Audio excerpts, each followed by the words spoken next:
talking about just backstage, we know that there's such a wonderful crowd here, and you were thinking, if anything goes south, maybe we should have some party tricks up our sleeves.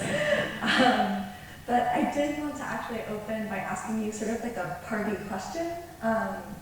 I heard somewhere that you could divide the human race into two groups, and the first is people who, if given the chance, they would definitely go into space, like absolutely. And then the second group is no, absolutely not. And so I wanted to ask you first, what group do you think you would fall into? And second, what made you want to go into space imaginatively with your novel? Is it true that we really divide that way? I want to ask the audience this question. I think I'm in the. I'm probably in the no. I wouldn't go to space category. I know it's quite disappointing.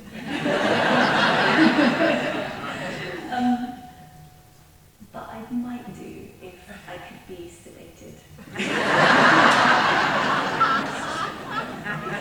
Who here is in the would go to space category? Wow. Okay. And then not good. You're a good audience. So some of you are crazy. Yeah. And as for why I did imaginatively go to space, because I feel I've been as well, so I don't need to now. I've been. I didn't really mean to go to space in this book. I sort of went there by accident in a way. I wanted to write a book that was sort of pastoral, that had a pastoral feel to it, so meaning kind of something that was sort of quite elegiac about the natural world and also quite nostalgic about the loss of some of the aspects of our kind of natural rhythms and of seasons and that sort of thing. And I couldn't find a way into it, and then I started to think about how it would be to zoom out a little bit away from the surface of the Earth and to look at the Earth from a different perspective, and then to see if there's a way of doing nature writing about the Earth from, as it turned out, low Earth orbit. And I had been looking at, that idea didn't come from nowhere. I've been looking at images of the Earth from space, and there's some amazing footage online that any of us can access. And I was just thinking how amazingly beautiful and extraordinary and familiar and yet unfamiliar the Earth is from that vantage point. And I thought, okay, maybe there's a kind of space pastoral I could write. Maybe there's a novel that is about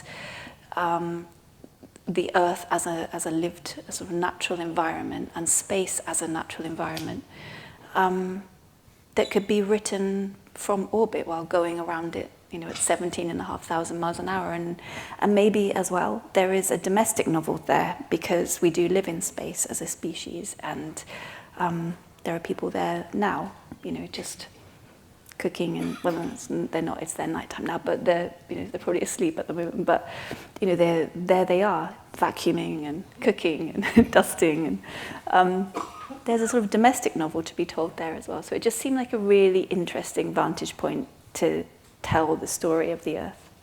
Yeah, I mean, it's not intuitive to me that if you were going to seek out a vantage point that shows the Earth as melancholy or vulnerable, that you would go to space. In space, everything, you don't see necessarily the hand of war or strife. It seems, especially in your beautiful descriptions, so peaceful. And so I wonder, where did the connection between sorrow and mourning and nostalgia and space come from for you? I think to some degree those things are sort of in me. I'm quite a melancholic person in a way, and so I tend to see things with that glaze. Yeah. When I look at images of the Earth from space, and it's going to be different for everybody who looks, as you say, some people will see something that's sort of, unbreakable, and it's true that you can't see the human hand in any obvious way when you look down at the Earth, at least not in the day. You can at night, but because you can see city lights and roads and so on. But by day, it looks like it's uninhabited. And I think what I saw was this planet that is ringed by this incredibly fine atmosphere. It looks so kind of friable and crackable. And of course, it's not, but there we are. Everything that we have, the air that we breathe, is dependent on that atmosphere being there, and it's so fine. And to me, it just that gives the Earth this sort of quite fragile, vulnerable feel, and also because as far as we know, there's no other life anywhere near.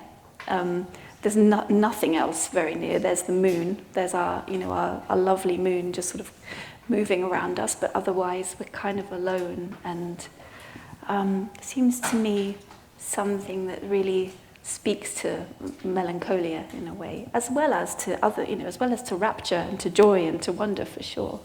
Yeah, I mean, one thought I had reading the book was that it was sort of an exquisite encapsulation of FOMO. Have you heard of FOMO, fear of missing out? Because basically everything is there, and then your characters are here, and that does seem to be a fundamentally sad,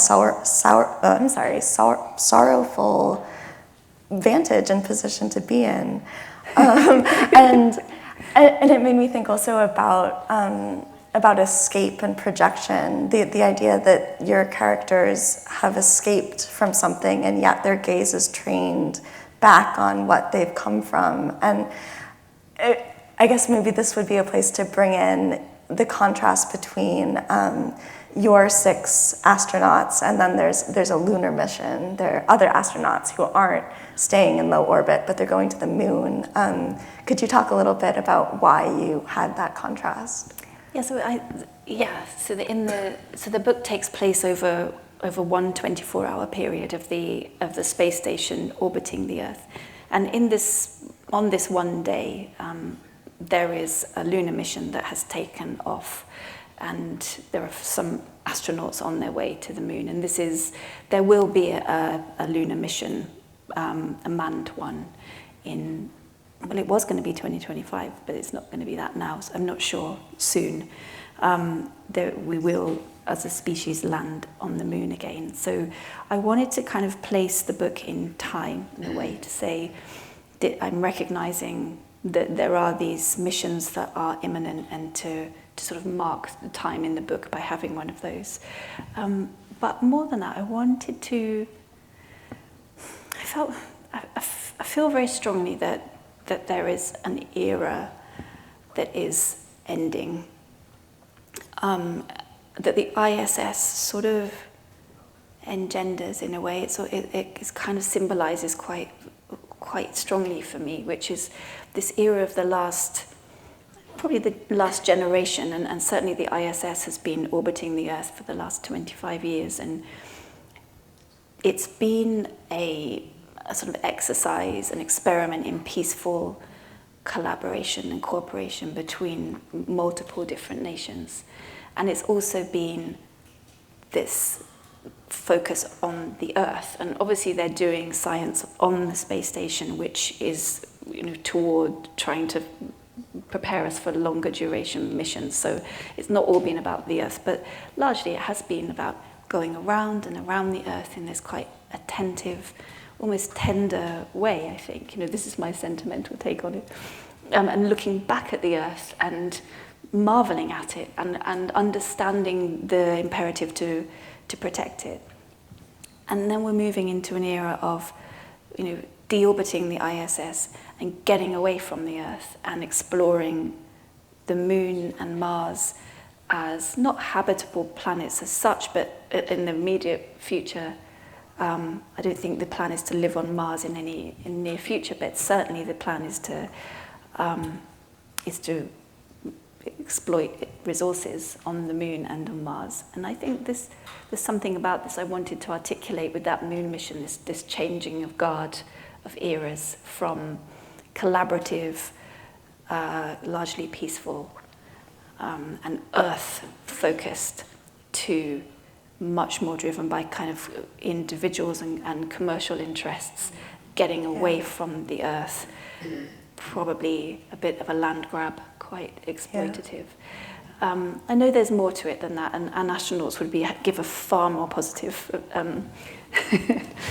portrayal of it than that. But for me, it seemed that I wanted to show the sort of handing of the baton over from one era to another. Yeah, I mean, we should perhaps talk about the Elon Musk of it all. One of the lovely phrases in this book, which is full of lovely phrases, you talk about the monogamous circling of the earth, and how it's like the upturned face of an exalted lover. And there is this sense that the astronauts in your space station, they're moving out of love, like the love that moves the sun and other stars, the love that sets things in this circular, attentive motion. And then the lunar mission, that's not about love, it's about conquest. It's, if you put it in a positive light, it's about the indomitable human spirit and striving. But I just thought that contrast is really beautifully done. Yeah, and I think, and that's how I see it. And I also get that a lot of people would say that's ridiculous. It's a romanticized view. It's sentimental. The ISS was never about kind of turning a loving gaze back to the Earth. It was always about doing what we could do because we could do it, and living in microgravity because it helps to tell us things about how we live in space further away from the Earth and for longer periods. And it was never an emotional project. But I kind of think it was. To me, it is. It's collaborative. It's peaceful. It was born of a will after the Cold War for Russia and the US primarily to kind of build bridges and to find ways of working together for the future. And it's done that, and of course it's now completely fallen apart, but it was doing that for 25 years. Yeah. I mean, did you feel like this book was growing out of an ought or an is, in the sense that, were you trying to realistically depict the way you thought the astronauts would behave there? And they're so cooperative and they're so kind to each other, and you describe them as sort of different parts of the same body. Was that sort of in the spirit of a pastoral, kind of an idealized depiction, or was that you really imagining what you thought was happening or would happen? It was kind of a blend because, there was so much about this book everything about this book that I had to research, and there was a lot of it that was very researchable because there's so much out there, and I read lots of books by astronauts, and I found that I could get so far in imagining or ascertaining what astronauts think about things and what happens between them when they're in space. But that last distance, it's just stuff you can't really find out. And I've even, since writing the book, have befriended an ex-NASA astronaut. And we've talked about this, and I've asked her what it's like. And she was very guarded. She wouldn't answer what it was really like, what the relations were really like between the astronauts and the cosmonauts and the relationships between nations. And I found this was something I had to imagine because I couldn't know. And there was some extrapolation there. They all speak positively about one another, and they're all pragmatists, and they know that their survival up there depends upon them getting along with one another. So it's expedient for them to, however they feel about one another, at a personal level or a political level, they have to sort of put it behind them. So I could, because the book is set over one day, I thought, well, I can probably take a bit more of a positive stance on this. I can dare to believe that for this one day that I've chosen, they all really like each other. They all really get on. And it isn't just expedient, that there is a bond there. And I think there must be some bond when you were living together for several months and with nobody else. And a sense that they they represent to one another the whole of humanity for that period. You know, they are humanity. So I had to imagine that, and I think one of my real hesitations about writing this book was this point about imagining myself into the head of an astronaut, because I thought, I can imagine a lot of things, and I have in my time, but me imagining myself into the stance of an astronaut is possibly pushing it a bit. And so un-astronaut-like. Really. So, I mean, nobody could be less fit for purpose. I thought, I'm just not sure I can do it. It feels preposterous for me to try that. So I think that the astronauts are probably somewhat tinged with some of my sort of characteristics, and that might not be very, very credible. I'm not sure. I mean, this does. I do want to talk to you about your handling of character, because it's so fascinating in the book. First off, the astronauts are, it's sort of like a choral consciousness. We dip into their minds and we get sort of flashes of perception that might belong to Nell or Sean.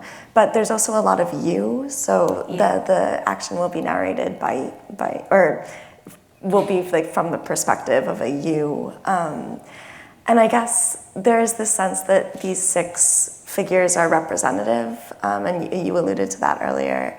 But they're also extraordinary, you know, they're superheroes. They have the incredible poise and focus, and we hear about that when we get some of their backstories.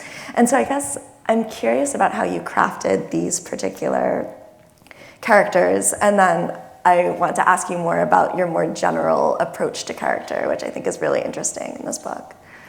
I mean, maybe if I started with the second bit of that question, which is my general approach to character, because I had to completely upend that approach with this book, because usually I am, and I'm interested in picking one person as my narrator and writing. Make sure that's not me. Okay. It's your astronaut friend. She has some words. Friend, yeah. She's always calling me. It's becoming a problem. So I like to just narrate entire novels from the point of view of one character, and that's what I love to do. That's always been my thing, I guess, and I've done that with all of my previous books. So when I started writing Orbital, that's what I did. I started writing it all from the point of view. She really does want to speak to me. From the point of view of Nell, who's one of the astronauts. And I just couldn't make it work, and I knew something wasn't right, but I'd just kind of taken the path of least resistance in a way. This is just what I do, you know. And I wrote a draft or 2 of it, and I wrote it in first person, and then I thought, that's not working. Then I rewrote it all in third person, but still in her point of view. I thought, oh, that's still not working. Yeah. You know, I've kind of run out of ideas. And then I thought, well, yeah, of course, I don't have to write it just in her point of view. And then I began to think quite differently about the book and what I was trying to do with it. And then I realized that the problem was that the book wasn't really about a person. It was trying to work at a much bigger scale than I could maintain with one person's perspective. And that scale wasn't really human even. It was something else. It was sometimes human, but it was sometimes much bigger than human. And the humans is a part of the scenery, and they are the sort of the consciousness on this, you know, cosmic view I want to have. But they're only one part of it. So once I realized that I was narrowing myself down too much, and that I really needed to break free of the shackles of this one, you know, confined narrator, then the book just made a lot more sense to me, and I realized I could then go anywhere and do anything and have this much more kind of panoramic and elastic and adventurous narrative voice, which could sometimes, as you say, be in third person. It could sometimes go into the astronaut's head, sometimes out, into the future, into the past. And it could sometimes be in second person. And it could sometimes be in among them, sometimes be looking at them. And could just know things they don't know. And that was kind of liberating once I realized that. And the book became the slightly more, giddy, anchorless thing that it is. I mean, liberating is such an interesting word. I was just thinking about so much contemporary fiction, at least in my opinion, has been really centered on the self, the drama of the self and its shame, the self and its glory. But it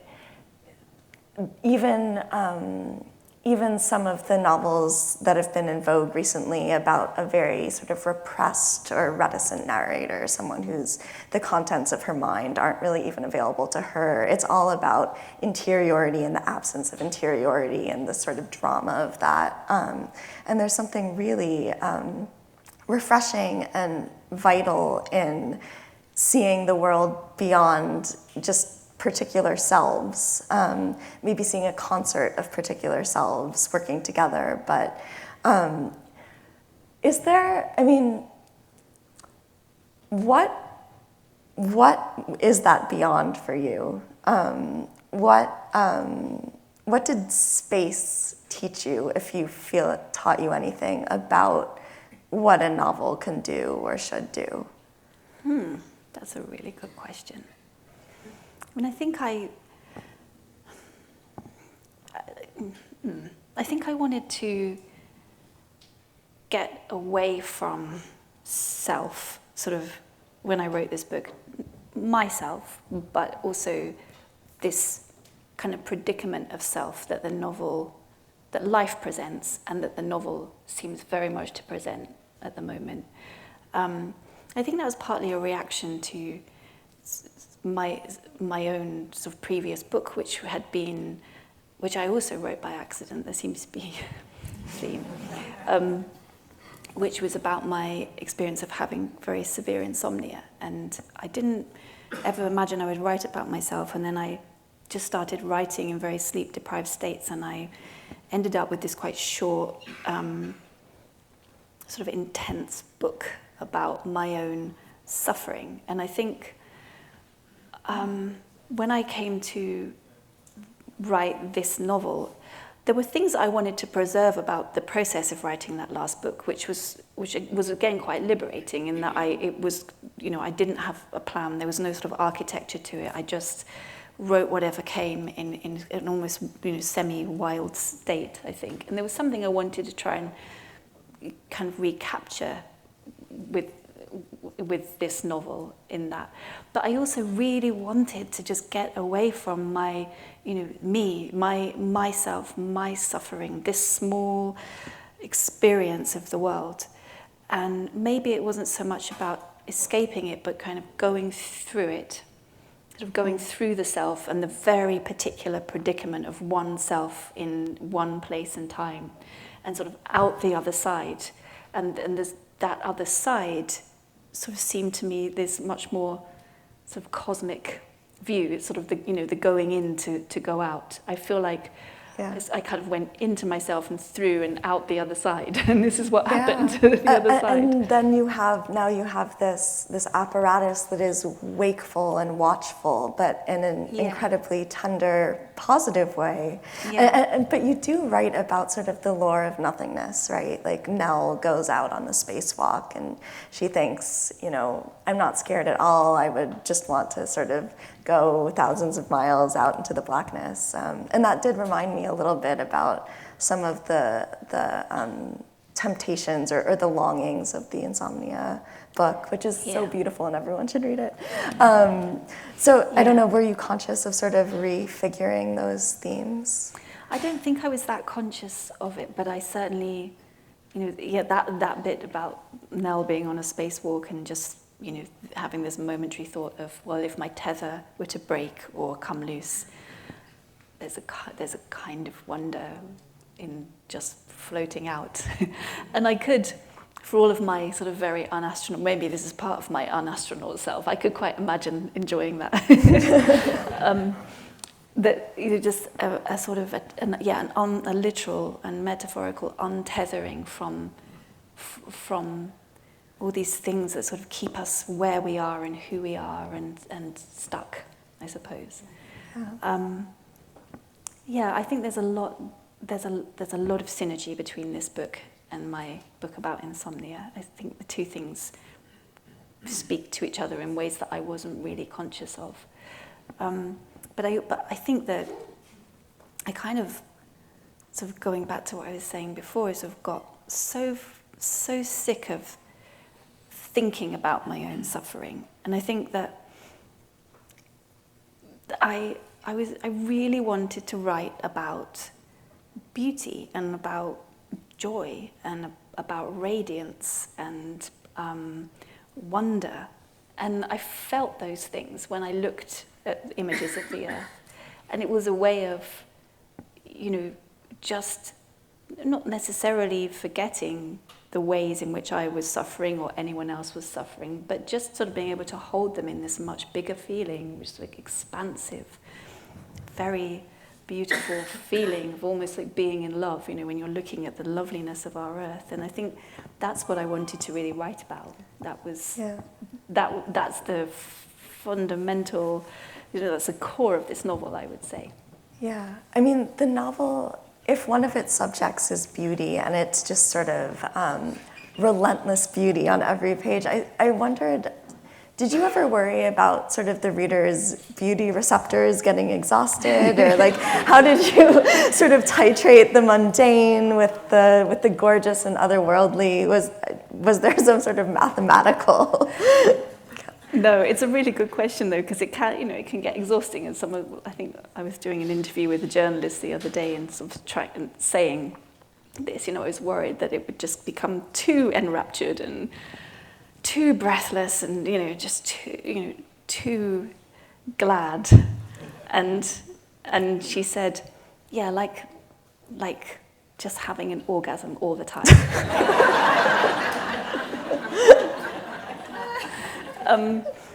So there was no formula for this. It was just sort of trying to, as you always do when you're writing, just trying to sort of modulate between scenes and just judge as a reader, what works and what doesn't. But also knowing that, for some people it is going to be too much, and that's all right. And I think that I wanted to write a book that was emotional. That was its premise.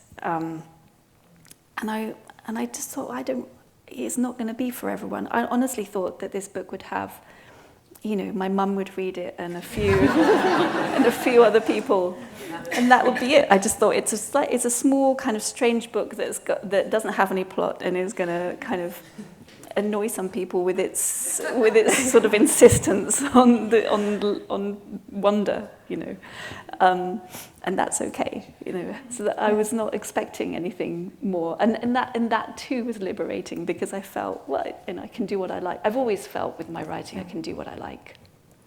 Do you differentiate between beauty and pleasure when you're writing? You mean in the as a subject or as a feeling of writing? I guess as an effect that you can create in the reader. Maybe those are two different categories of things.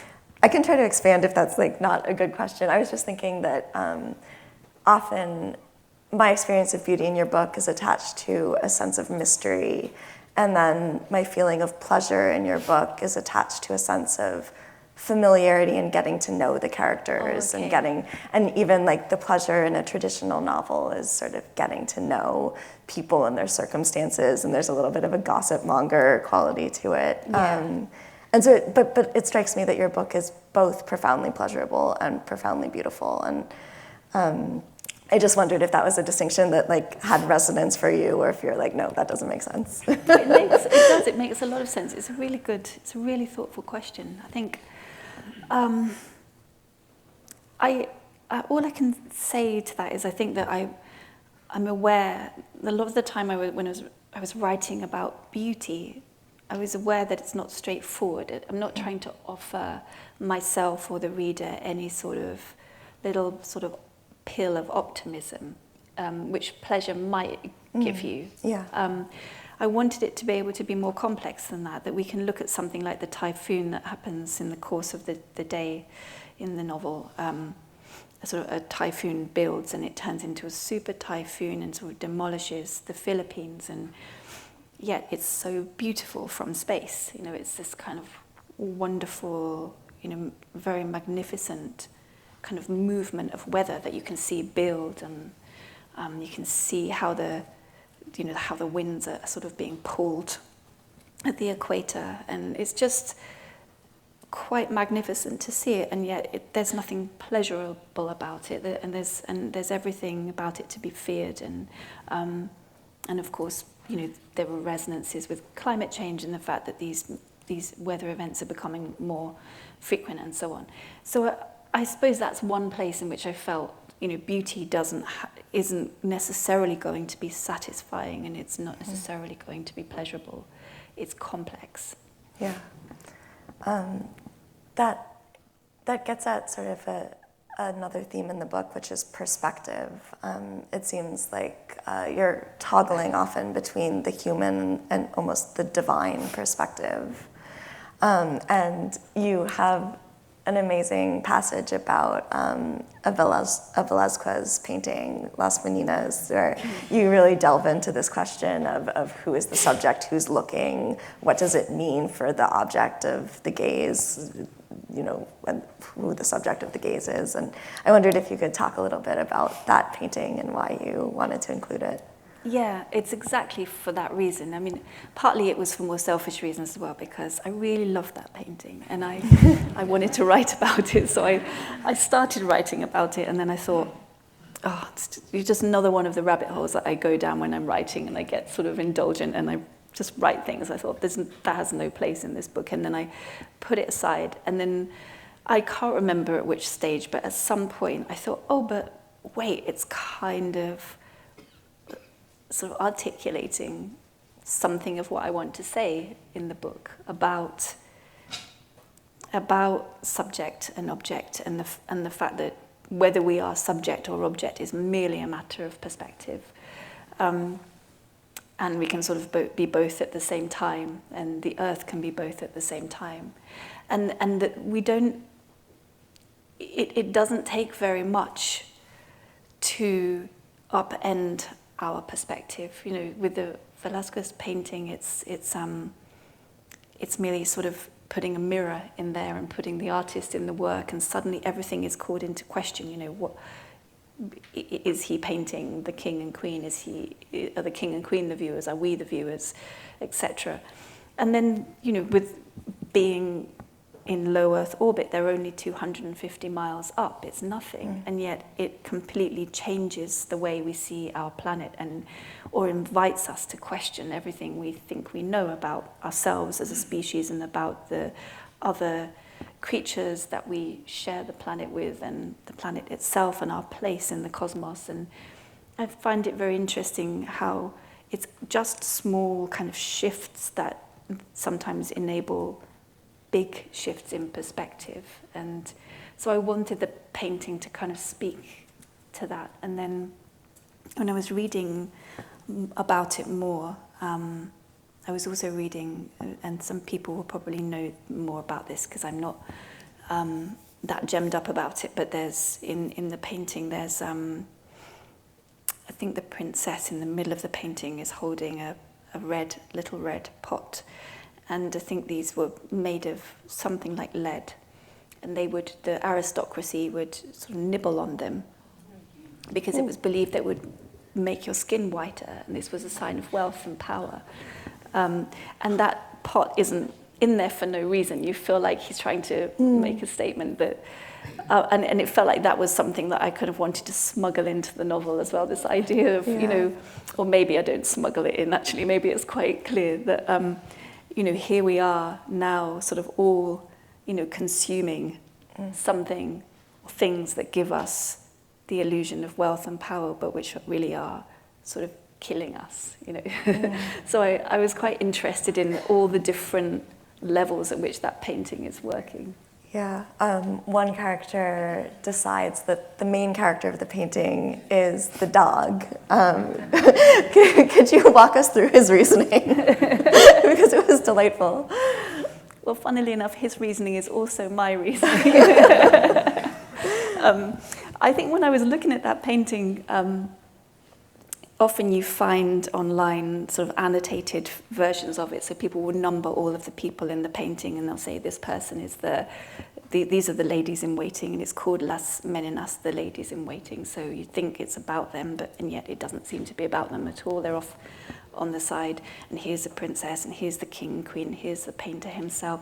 And at the foreground of the painting is this beautiful big dog, just lying right at the foreground. This like lovely dog, just lying with its eyes closed, and it's the only creature in the painting not looking anywhere. It has its eyes closed, and no one ever seems to label the dog. They just don't count it as part of the painting, as if it's just kind of there by accident, and yet it can't be, right? So it seemed to me, maybe when we're trying to solve the riddle of this painting, that's the riddle, it's about the dog. We're just all looking in the wrong place.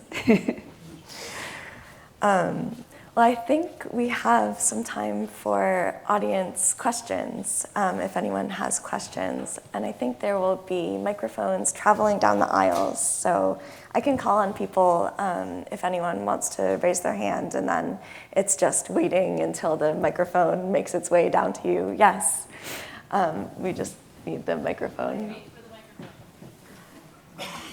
Down to my left. Yes.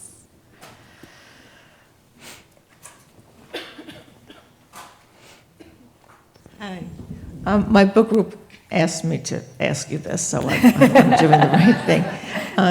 So your descriptions of space and of Earth are just so beautiful and moving and emotional. And so, the question is, how did you get that feeling? And I know you said you did research and there were a lot of things online, and then you read books by astronauts, and as you said, they're rather pragmatic. So did you just come up with this from just looking at videos online and interpreting it in your own way? Yeah, exactly that, yeah. Yeah, I looked at thousands of hours of video footage online, so I had worked out my orbits, so the 16 orbits that take place in the book, and there's a map at the beginning of the book which I insisted had to be there, even though my publishers were like, oh, no one's going to look at that. Oh, did you? That's good. As a reader, I would have felt quite lost without that. It's a sort of reference you can go back and you can see, okay, it's orbit 3, there must be passing over. So I had mapped all of these orbits onto a big world map on my wall, and I would think, okay, it's orbit 5, I'm passing, I don't know, I'm passing North America, I need to go and find footage of North America in the morning, preferably in the autumn, which is when the book is set. And then I would just go online and try and find that, or something as close to that as possible. And then try to describe it. And I think that so much of my approach to that was, again, emotional. It would be, okay, how does this make me feel when I look at this? And to try to write from that feeling. So it's not about writing about emotion, but just from it, just trying to locate whatever I feel about that particular view at any given time, and then write from that place, and try not to write when that place was not there to be located. So it was really, it was in some ways quite laborious, because I had to keep going, finding footage and photographs. I really didn't want to make that stuff up. There was enough imagination I had to do to get myself into space. I didn't want to make up what could be seen. I really wanted to do justice to the material.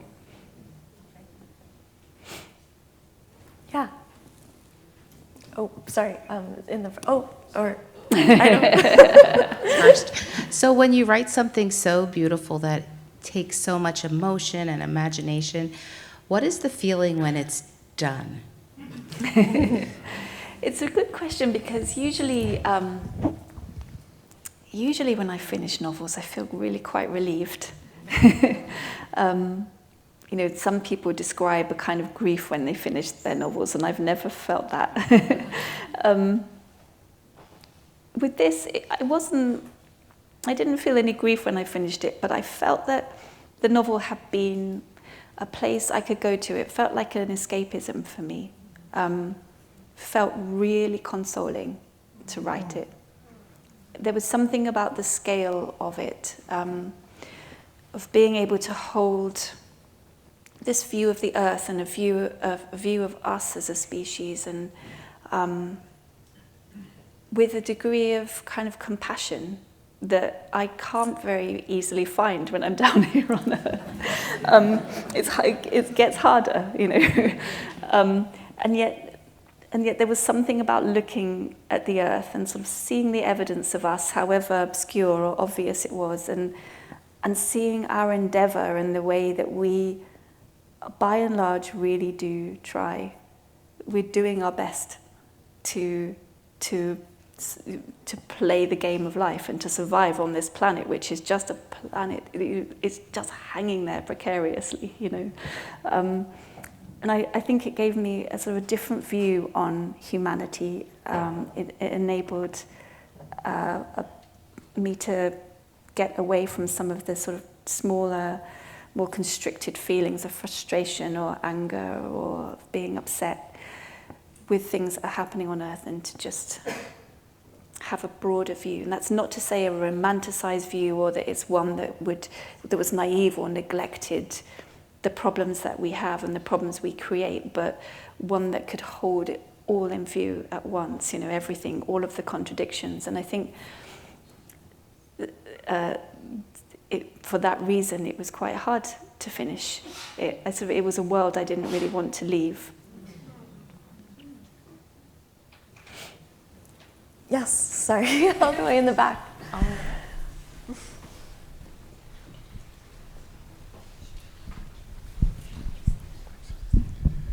You write so, excuse me, you write so authoritatively about space medicine.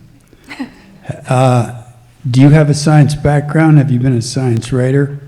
And if not, how did you educate yourself so well? Well, I don't have a science background at all.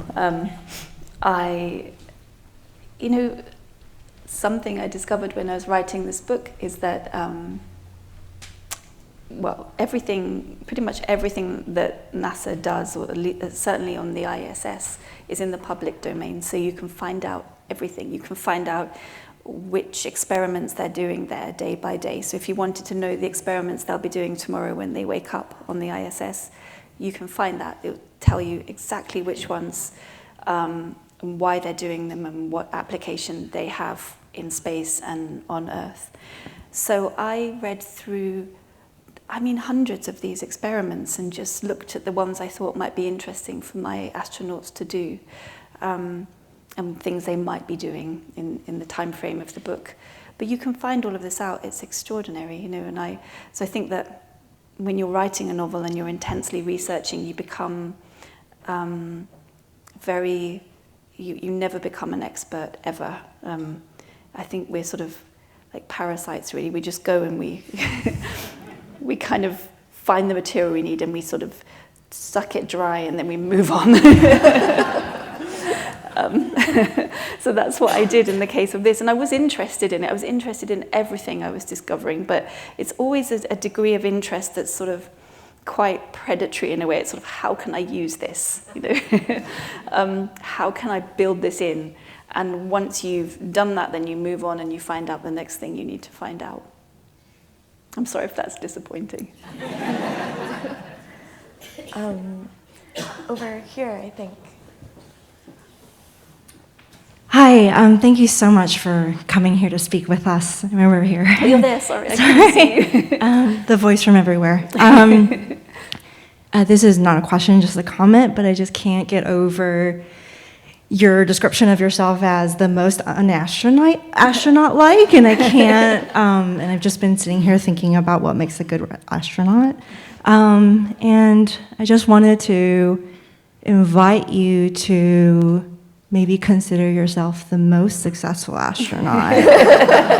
Just because it is with all of your individual fragilities and sufferings, despite all those things, you're actually hurtling through space quite successfully, alive, and spreading your own beauty and joy. And so, yeah, that was just a thought that came to mind. Thank you. Thank you.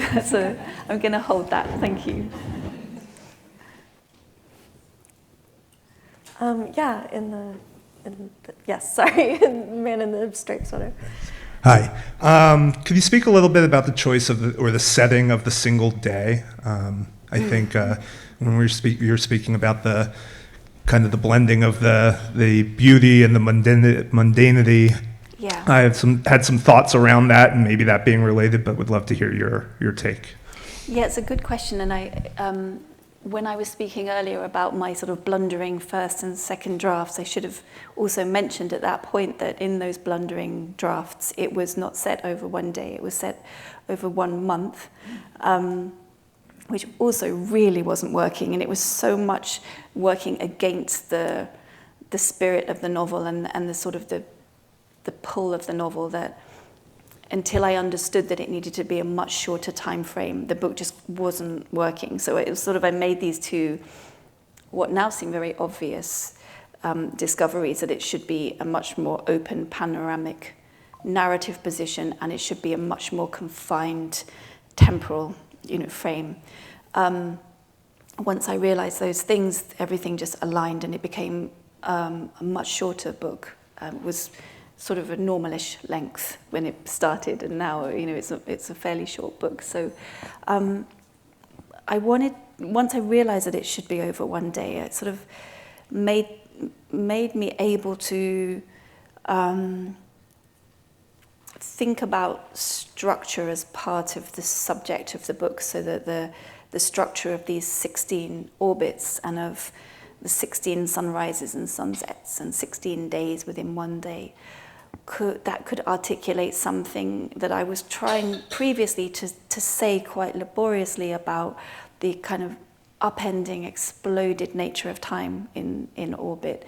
And I thought, well, if I just shorten the time frame and make it one day, then I can say that in the structure of the book. So that was, that kind of unlocked what the book was trying to do for me. And it also helped enormously with this question, as I said before, about there being no conflict in the book, that I felt is possible over the course of one day, that we could just have a book in which 6 people are happy and they are getting on. It's possible, Maybe not likely, but possible. We have time for one more. The gentleman in the gray sweater. You're getting both microphones. You are so ask covered. 2 questions.